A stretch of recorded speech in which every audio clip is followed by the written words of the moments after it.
Good morning friends. আমার জমির grade beam বাঁধা অলমোস্ট কমপ্লিট হয়ে গেছে।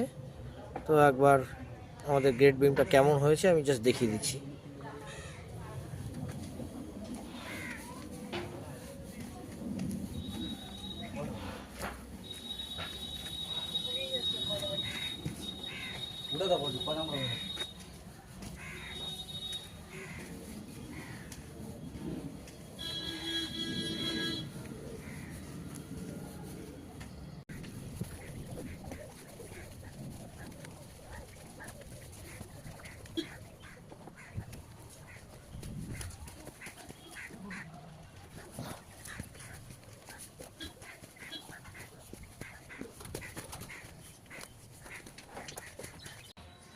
দু একটা গুরুত্বপূর্ণ ব্যাপারে আমি টাইমিংয়ের ব্যাপারে বলছি। প্রথমত হচ্ছে যে আমাদের এখানে চুড়ি দিতে হবে। সবচেয়ে প্রথমে নিচে এই একটা করে চুড়ি দেওয়া আছে, আর তারপরে বিমের মাঝে আমাদের ঠিক দুটো করে চুড়ি পড়েছে। আর এখানটাতে প্রত্যেকটা যে এল করে করা হয়েছে, এটাকে মাটাম বলা হয়, এটাকে কিন্তু 8 ইঞ্চি রাখা হয়েছে। প্রত্যেকটাই 8 ইঞ্চি করে দেওয়া হয়েছে।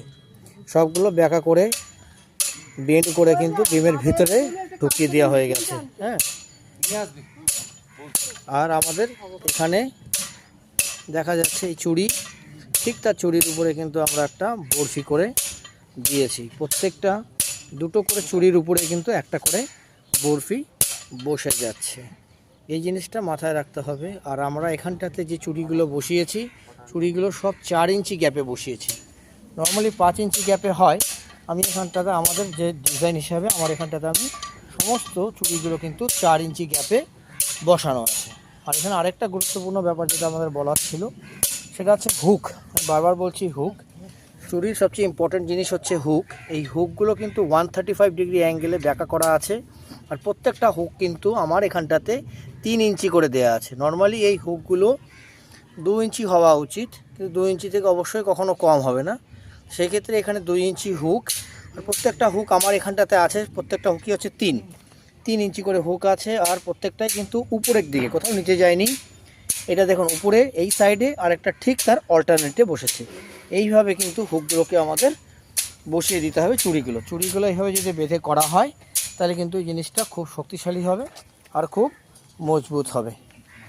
আশা করি আপনারা জিনিসটা দেখে খুব ইনফরমেশন অনেক পেয়েছেন। আপনারা আপনাদের কাজগুলো এইভাবেই করবেন।